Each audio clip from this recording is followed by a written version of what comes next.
चिकित्सक के द्वारा आज डांगी चिकित्सा शिविर का आयोजन किया गया। 27वां शिविर का उद्घाटन किया गया। शानदार तरीके से आपने आयोजन किया। इसके बारे में हम जानना चाहेंगे कि कितने दिनों तक यह कार्यक्रम चलेगा और किन किन लोगों को यह सुविधा प्रदान की जाएगी।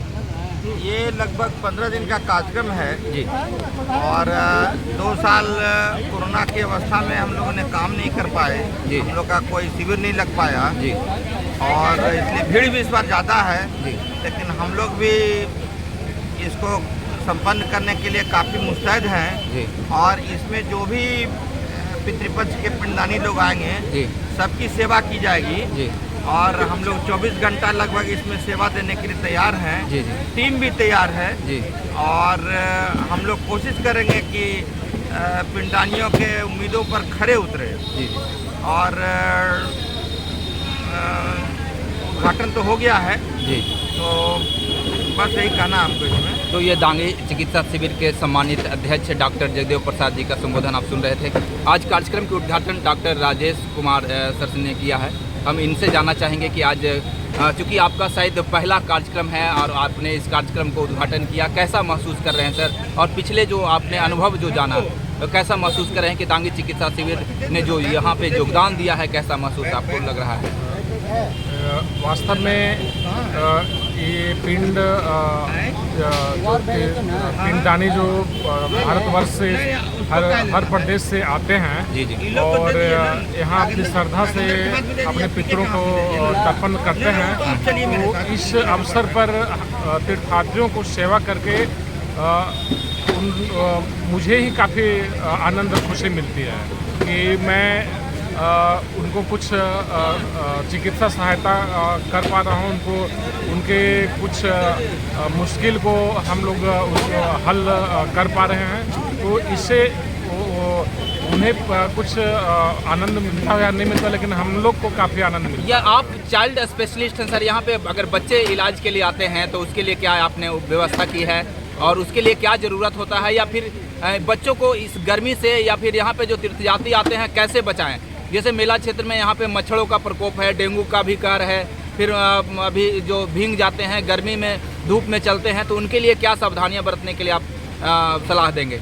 निश्चित रूप से अभी का जो मौसम है वो काफ़ी मतलब उमस और गर्मी वाली है। जी। तो इसमें डिहाइड्रेशन का तो काफ़ी खतरा रहता है। जी। तो तीर्थयात्रियों से हम लोग हमेशा जब भी उनसे चिकित्सा के दरमियान मुलाकात होती है तो उनको इस गर्मी में कम से कम उनको हीट एक्सपोजर हो और वो स्वस्थ बने रहे, जिसके लिए ज़्यादा से ज़्यादा पानी पीने का ज़रूरत है। जब भी मौका मिले तो छाँव में बैठें, धूप में कम से कम रहें, तो जिससे कि उनको मतलब बीमार होने का जो चांस है वो कम किया जा सके। चलिए, धन्यवाद डॉक्टर साहब, आपको बहुत बहुत धन्यवाद। हम आप यहाँ जानना चाहेंगे डॉक्टर UK मधु, जो आप लगातार सेवा यहाँ पे देते रहे हैं सर, और हम समझते हैं कि 1992 से आप लोगों के सहयोग से ही यह चिकित्सा शिविर सुशोभित हुआ है। और लीजिए, आपके संबोधन के पूर्व ही आपके पास लाइट भी आ चुकी है, तो प्रशासन के कड़े मशक्कत के बाद लाइट आई है। तो हम जानना चाहेंगे डॉक्टर उमेश कुमार मधु, जो आप यहाँ पे दक्षिण दरवाज़ा में काफ़ी प्रचलित आपका क्लिनिक है सर।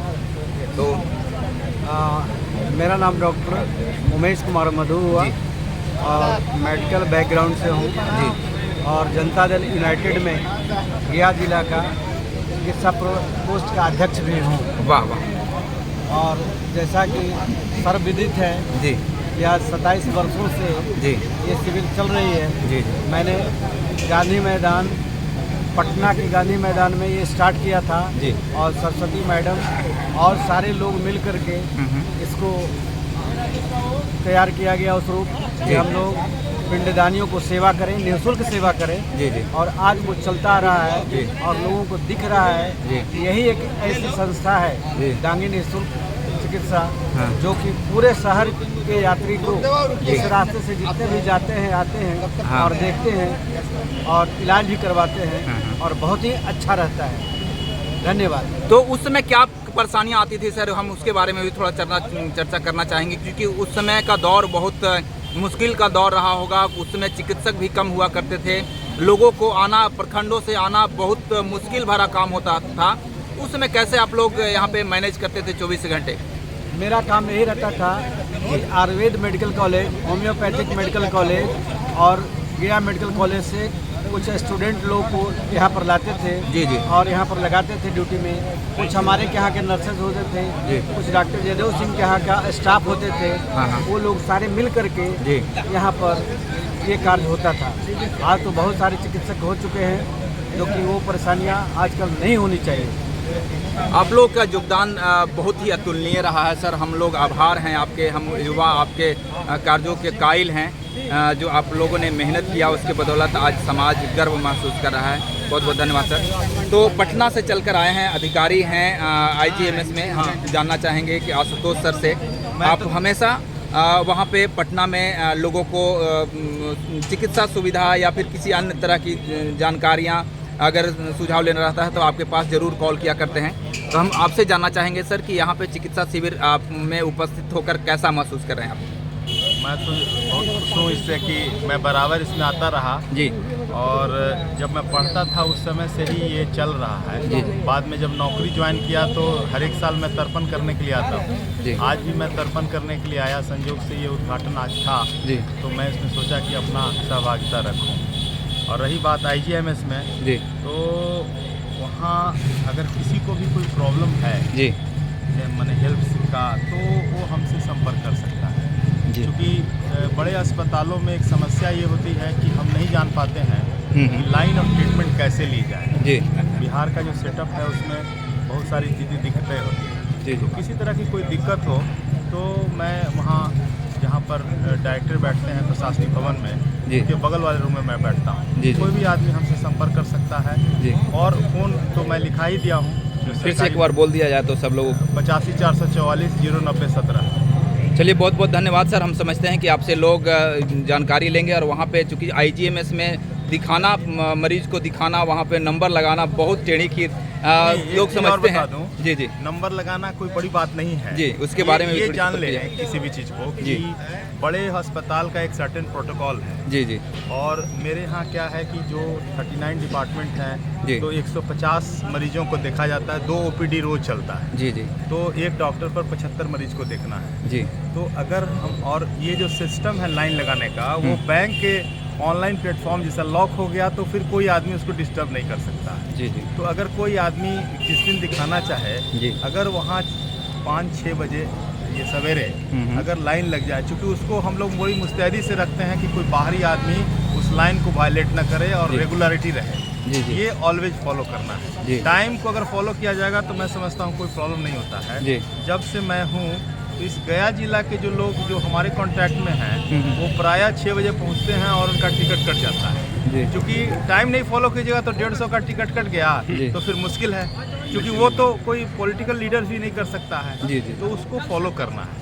और रही बात जब आप एडमिट हो जाते हैं किसी अस्पताल में तो बहुत सारी प्रोसीजरल डिटेल्स आप नहीं जानते हैं। तो मेरे यहाँ उसका हेल्प डेस्क भी है। अगर वो भी उसके लिए 2-4 आदमी है, अगर वो भी नहीं पता चले तो हमसे डायरेक्ट कॉल कर सकता है। जी जी। या कहीं भी अगर कोई दिक्कत हो तो 2 MS काम करते हैं। चलिए बहुत अच्छी जानकारी मिली सर। और हम समझते हैं कि पटना में जाने वाले मरीजों के लिए आपके माध्यम से, आपके नंबर से यह सुविधा मिल पाएगी। यहाँ पे हमारे गया जिला के पूर्व यहाँ पे डांगी संघ के अध्यक्ष रहे डॉक्टर सुखदेव बाबू अब अधिवक्ता रहे हैं और काफ़ी जाने माने अधिवक्ता रहे हैं। सुखदेव बाबू से भी हम जानना चाहेंगे कि आप लोगों के सहयोग से सर संगठन और चिकित्सक संघ इतना मजबूत कड़ी में पहुंचा और आप लोगों ने जो योगदान दिया है वाकई काबिल तारीफ़ है। और आप लोगों का अब बहुत कम समय हम लोगों को मिल पाता है। आप इतने अवस्था में होने के बावजूद भी यहाँ पे पहुँचे हैं। हम चाहेंगे कि चिकित्सकों का मनोबल कैसे आगे बढ़ाएं और आप लोगों ने क्या किया उस पर कुछ प्रकाश डालेंगे।